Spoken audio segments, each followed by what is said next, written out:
Bonjour à tous, c'est Chloé, on se retrouve aujourd'hui pour un nouvel épisode de Cryptalk, comme tous les vendredis. Aujourd'hui, on va parler des 5 erreurs qui vous empêchent de réussir en crypto et dont personne ne vous parle. Certaines erreurs courantes sont largement évoquées, mais il en existe d'autres plus subtiles qui peuvent avoir un impact tout aussi dévastateur sur vos investissements. Allez, je vous explique tout ça, c'est parti.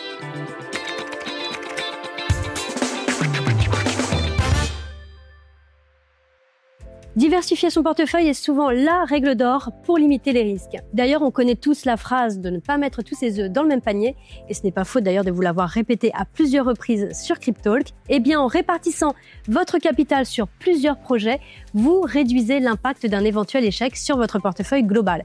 Mais attention, une trop grande diversification peut s'avérer contre-productive, surtout dans un secteur aussi rapide et complexe que celui des cryptos. Alors, lorsque vous investissez dans trop de projets différents, il devient presque impossible de suivre de près les évolutions de chacun d'entre eux. Comme vous le savez, le marché crypto évolue très vite. Nouvelles réglementations, nouvelles mises à jour techniques, bugs et j'en passe. Chaque projet peut radicalement changer en quelques semaines. Et si vous avez investi dans 40 projets différents, eh bien, il vous sera tout simplement difficile d'avoir une vision claire sur chacun d'entre eux et de prendre des décisions éclairées. Finalement, votre diversification extrême générera davantage de risques de perte qu'une diversification légère sur laquelle vous avez une vision beaucoup plus précise. Aussi, sachez que si votre portefeuille est relativement petit, une diversification excessive va forcément diluer vos gains. Alors, comment éviter cette erreur ? Eh bien, il faut que vous trouviez un équilibre juste entre diversification et gestion active. Limitez vos investissements à des projets que vous pouvez suivre de près. Il est souvent beaucoup plus judicieux d'ailleurs de concentrer ses efforts sur un nombre restreint de cryptos que vous connaissez bien, plutôt que vous disperser. Pour ce faire, commencez par établir une liste des cryptos qui vous intéressent le plus. Faites des recherches approfondies sur chacune d'entre elles en analysant leur technologie, leur équipe, mais également leur roadmap. Il peut également être très utile de vous concentrer sur des secteurs ou sur des niches spécifiques dans l'écosystème crypto. Par exemple, vous pourriez vous décider de vous spécialiser dans les projets qui sont liés à la finance décentralisée, ce qu'on appelle la DeFi, ou encore au NFT, ou encore à la blockchain durable, à l'IA, bref, ça vous permettra d'acquérir une certaine expertise, en tout cas une expertise plus profonde, vous rendant ainsi plus à même de détecter les opportunités, mais également les risques potentiels. Deuxième point, ne pas avoir de stratégie d'entrée, de sortie et de gestion en cas de crise. Une des erreurs les plus courantes, mais pourtant rarement évoquée en détail, c'est vraiment le manque de stratégie d'entrée et de sortie. Beaucoup d'investisseurs savent à quel moment ils veulent acheter, souvent d'ailleurs en fonction des seuils de prix psychologiques.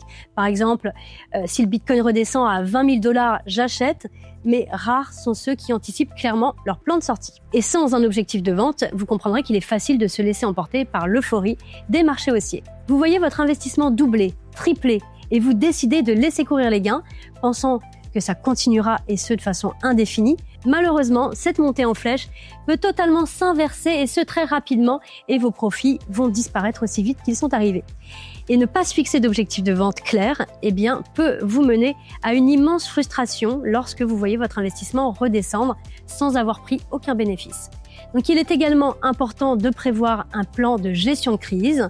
Vous savez que le marché des cryptos est extrêmement volatile, je ne vous apprends rien, et que les crises peuvent surgir de nulle part. Alors, que ferez-vous en cas de crash ? Quel actif allez-vous garder ? Quel actif allez-vous vendre ? Quel actif allez-vous racheter ? Et aussi, sur quel niveau de prix ? C'est toutes ces questions qu'il faudra impérativement se poser. Alors, comment éviter cette erreur ? Eh bien, mettez en place tout simplement une stratégie d'entrée et de sortie claire, basée sur des objectifs financiers bien précis. Et tenez-vous à ces objectifs, même si le marché vous incite à tout remettre en question. Et pour cela, il est vraiment nécessaire de définir des prix cibles pour la vente de vos actifs. Par exemple, vous pouvez vous établir un plan selon lequel vous vendrez 25% de votre position lorsque le prix augmente de 50%, puis 25% de plus lorsque le prix atteint un autre seuil, etc., etc. Et ça va vous permettre de réaliser des bénéfices tout en maintenant une partie de votre investissement pour profiter d'éventuelles hausses futures. Et surtout, préparez-vous le fameux plan de gestion de crise pour pouvoir agir rapidement et de façon rationnelle en cas de chute des marchés. Gardez des liquidités disponibles spécialement pour ça, pour ne jamais investir plus que ce que vous êtes prêt à perdre. Établissez également des alertes sur les plateformes d'échange que vous utilisez afin d'être informé immédiatement des fluctuations de prix importantes. Troisième point, ne négligez jamais les frais. C'est vraiment l'un des aspects les moins glamour, je l'entends bien, mais c'est essentiel dans l'investissement. Les frais sont trop souvent ignorés par les investisseurs. Ils peuvent pourtant considérablement réduire vos gains nets, surtout si vous effectuez de nombreuses transactions. Les frais en crypto prennent plusieurs formes. Ça peut être des frais de transaction sur la blockchain, mais également les frais sur les plateformes de DeFi, les frais de dépôt ou encore les frais de retrait sur les plateformes centralisées. Il existe aussi ce qu'on appelle les frais cachés, attention, qui peuvent prendre la forme d'un spread, c'est-à-dire la différence entre le prix réel du marché et celui affiché sur la plateforme d'échange. Pour illustrer ça, pensez au bureau de change dans les aéroports, par exemple, qui affiche 0 commission. Pourtant, la différence entre le taux de change qu'il propose et le taux réel du marché vous fait perdre plus d'argent que si vous étiez passé par un bureau de change traditionnel avec des frais classiques. Et malheureusement, les plateformes d'investissement crypto fonctionnent parfois de la même manière. Donc, à garder un œil là-dessus. Comment éviter cette erreur ? Eh bien, comparez les frais des différentes plateformes avant d'effectuer vos transactions, tout simplement. Assurez-vous de prendre en compte les spreads dont je vous ai parlé juste avant et privilégiez les plateformes avec des politiques de frais transparentes. Pensez également à la fréquence de vos transactions, c'est très important. Si vous êtes plutôt un trader actif, même des frais relativement faibles peuvent, in fine, s'accumuler rapidement et du coup réduire vos bénéfices. Aussi, n'hésitez surtout pas à explorer les plateformes décentralisées, ce qu'on appelle des DEX. Ça peut offrir des frais plus compétitifs, mais attention, gardez bien en tête que les DEX peuvent être beaucoup moins intuitifs en termes de plateforme, d'expérience utilisateur, mais ces plateformes offrent souvent des frais de transaction beaucoup plus bas et plus de contrôle sur vos actifs. Alors avant de vous engager, évaluez toujours le rapport coût-bénéfice de chaque transaction. Quatrième point, cherchez les gains rapides. L'une des raisons pour lesquelles les cryptos attirent autant de nouveaux investisseurs, c'est la promesse de gains rapides. Ceci dit, cette approche peut être extrêmement dangereuse, donc faire bien attention. Se lancer dans le marché des cryptos avec l'espoir de devenir riche du jour au lendemain revient à jouer à la loterie, très honnêtement. Donc en effet, la plupart des gains rapides proviennent de projets extrêmement volatiles, souvent peu solides, peu liquides, voire carrément douteux. Mais il faut savoir que ces projets, qu'ils soient des arnaques déguisées ou simplement des projets surévalués, peuvent entraîner des pertes très importantes si vous ne faites pas attention. Il n'y a malheureusement aucun secret, pas de secret. Investir dans les cryptos demande du temps, de la recherche et une bonne compréhension du marché. Les investisseurs qui réussissent sont finalement ceux qui prennent le temps d'apprendre, ceux qui prennent le temps de se former et ceux qui adoptent une stratégie à long terme. Alors comment éviter cette erreur ? Eh bien, adoptez tout simplement une approche à long terme. Ne vous précipitez surtout pas sur des projets promettant des gains rapides sans avoir pris le temps en amont de les analyser un petit peu en profondeur. La patience et la rigueur sont vraiment les meilleurs alliés dans ce marché si volatile. Donc investissez du temps pour comprendre les fondamentaux des projets qui vous intéressent. Lisez des livres. Il y a énormément de choses sur Internet, donc vous pouvez très rapidement vous sourcer.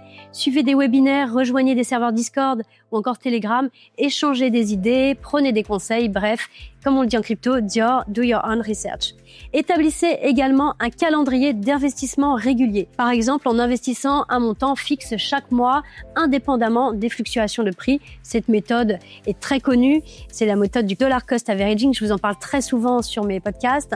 C'est vraiment une méthode, une stratégie qui peut vous aider à lisser les coûts d'achat et à réduire surtout l'impact de la volatilité sur vos investissements. Donc c'est vraiment une stratégie à garder en tête et à mettre en application. Et cinquième point, surtout, il ne faut pas ignorer les obligations fiscales. L'une des erreurs les plus sous-estimées, mais pourtant cruciales, c'est l'ignorance des obligations fiscales. Chaque pays a ses propres règles concernant l'imposition des gains en crypto et ces règles évoluent très rapidement. Donc si vous ne tenez pas compte de ces obligations fiscales, vous risquez d'avoir de mauvaises surprises au moment de déclarer vos gains, voire de vous retrouver avec une amende que vous n'aviez pas forcément anticipée. Ces imprévus, du coup, peuvent sérieusement compromettre la rentabilité de vos investissements. Un peu comme pour les frais, c'est quelque chose que vous pouvez faire peser dans la balance pour prendre des décisions éclairées. Donc voilà, surtout à ne pas négliger. Et comment vous pouvez éviter cette erreur ? Eh bien, tout simplement en vous renseignant sur la législation fiscale de votre pays en matière de crypto-monnaie et assurez-vous surtout de garder une trace de toutes vos transactions. Si on devait vous les demander, considérez également l'idée de consulter un expert fiscal pour mieux vous accompagner, mieux vous aider à comprendre vos obligations et à maximiser vos gains tout en restant en conformité avec la loi. Certains pays offrent des avantages fiscaux pour les investissements à long terme, tandis que d'autres imposent des taxes élevées sur les gains à court terme. Pour finir, naviguer dans le monde des cryptos est passionnant, c'est pas moi qui vais vous dire le contraire, mais ça reste risqué. Et en évitant ces 5 erreurs que peu de personnes abordent finalement, vous serez mieux préparé à maximiser vos chances de succès. Alors prenez le temps de développer une stratégie d'investissement réfléchie, informez-vous sur les projets qui vous intéressent et surtout, restez attentif aux aspects pratiques tels que les frais et les obligations fiscales. L'investissement dans les crypto-monnaies peut être très gratifiant, mais il nécessite aussi beaucoup de patience, de persévérance et une approche très méthodique. Voilà, ce podcast est désormais terminé. Merci à tous de m'avoir écouté. Je vous retrouve la semaine prochaine pour un nouveau sujet. En attendant, je vous invite à liker, partager et mettre en favori si vous êtes sur une plateforme de streaming. Et je vous souhaite un très bon week-end à tous. Ciao, ciao!